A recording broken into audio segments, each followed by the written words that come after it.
कुछ खबरों में पहले से ही दावा कर दिया गया है कि ईरान इस पर जंग जीतने के लिए नहीं बल्कि दुश्मनों को तबाह करने के लिए आर पार की जंग करेगा।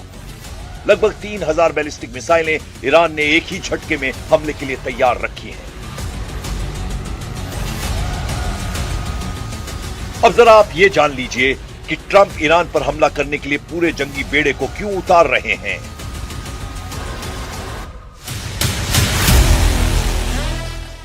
अमेरिकी नौसेना का सबसे शक्तिशाली परमाणु संचालित विमान वाहक पोत यूएसएस अब्राहम लिंकन यानी CVN-72 मिडिल ईस्ट यानी मध्य पूर्व के बेहद करीब पहुंच चुका है। ये दक्षिण चीन सागर से रवाना होकर अब अमेरिकी सेंट्रल कमांड सेंटकॉम के अधिकार क्षेत्र में प्रवेश कर चुका है। अमेरिकी राष्ट्रपति डोनाल्ड ट्रंप ने कहा था कि ईरान बातचीत में रुचि दिखा रहा है, लेकिन इस बयान के बाद तेहरान ने चेतावनी दी है कि हमारी उंगलियां ट्रिगर पर ही हैं। इसी बीच अमेरिका का सबसे विध्वंसक युद्धपोत यूएसएस अब्राहम लिंकन ईरान के करीब पहुंच चुका है। अमेरिकी aircraft carrier USS Abraham Lincoln के साथ पूरा जंगी बेड़ा चलता है। इस युद्धपोत को अमेरिका के दुश्मनों का काल माना जाता है और कहा जाता है कि ये युद्धपोत अकेले ही ईरान की पूरी सेना को धूल चटा सकता है।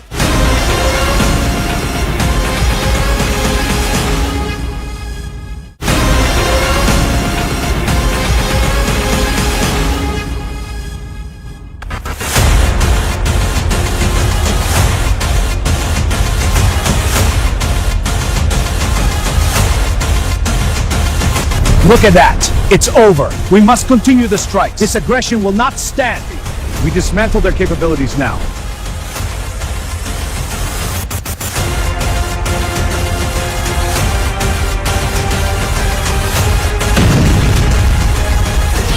तेहरान करेंगे तबाह।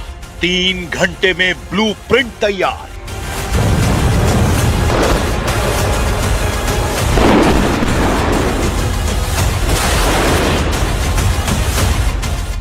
तीन घंटे तक चली राष्ट्रपति ट्रंप और प्रधानमंत्री नेतन्याहू की खुफिया मीटिंग ने ईरान के होश उड़ा दिए हैं। दावा किया जा रहा है कि ईरान को पक्का यकीन हो चुका है कि अमेरिका इजराइल के कंधे पर बंदूक रखकर ईरान पर घातक हमला कर सकता है। खबर तो ये तक है कि दुनिया के सामने अमेरिका दिखावा कर रहा है कि वो ईरान पर हमले की जोरदार तैयारियां कर रहा है, लेकिन हकीकत में असली हमला इजराइल की तरफ से करने की तैयारी चल रही है। खबर तो यहाँ तक है कि इजराइल ने पिछले 45 दिनों से चुपचाप ईरान पर बड़े हमले की तैयारियां कर ली है, जिसमें इजराइल के 300 जेट एक साथ हमले को तैयार हैं। कुछ नागरिक हवाई अड्डों को भी अस्थायी तौर पर इजरायली सेना ने लड़ाकू हवाई अड्डे के रूप में तैयार कर लिया है। अब सवाल उठता है कि एक तरफ अमेरिका ईरान से बातचीत करने का दावा कर रहा है तो दूसरी तरफ इजराइल के साथ मिलकर ईरान पर हमले की तैयारी में जुटा है। इसके क्या मायने हैं?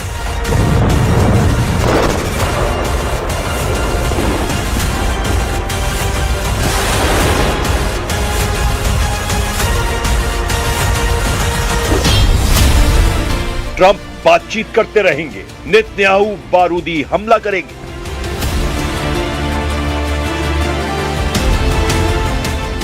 पूरा पश्चिमी एशिया या कहें मिडिल ईस्ट इस वक्त सांस रोककर ईरान पर होने वाले हमले का इंतजार कर रहा है। ईरान भी अच्छी तरह से जान चुका है इस वक्त अमेरिका एक बार को बातचीत के बहाने अमेरिकी हमलों को रोका जा सकता है, लेकिन इजराइल को हमला करने से रोकना लगभग असंभव है। तो ऐसे में सवाल है, इस वक्त जंगी की कौन सी चालें चली जा रही हैं?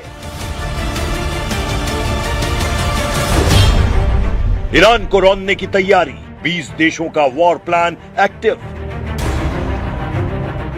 कुछ विशेषज्ञों के मुताबिक इस वक्त ईरान पर हमले को लेकर फूंक फूंक कर कदम रखे जा रहे हैं। खबर है मीडिया के जरिए अमेरिका और इजराइल दोनों ही ये दिखाने की कोशिश कर रहे हैं कि ईरान पर हमले को लेकर अमेरिका और इजराइल में गंभीर मतभेद है। दावा तो यहाँ तक किया गया है कि इजराइल के पीएम बेंजामिन नेतन्याहू और डोनाल्ड ट्रंप के बीच 3 घंटे से ज्यादा तक मीटिंग हुई, लेकिन कोई ठोस नतीजा नहीं निकला। दावा किया जा रहा है कि अमेरिका ईरान के सिर्फ परमाणु प्रोग्राम पर ही बातचीत करना चाहता है, जबकि इजराइल का कहना है कि ईरान के परमाणु प्रोग्राम के साथ साथ ईरान की बैलिस्टिक मिसाइलों को भी प्रतिबंधित किया जाए, लेकिन अमेरिका तैयार नहीं है। ये हुआ खबर का वो पहलू जिसने दुनिया को दिखाया और समझाया जा रहा है, लेकिन अब समझिए पर्दे के पीछे नेतन्याहू की ट्रंप चाल, यानी अमेरिका ईरान को बातचीत के झांसे में फंसाए रखेगा और इधर इजराइल मौका मिलते ही ईरान पर हमला कर देगा। अमेरिका ये चाहता है कि हम ईरान को मजबूर कर दें कि ये इजराइल का हमला है, ना कि अमेरिका।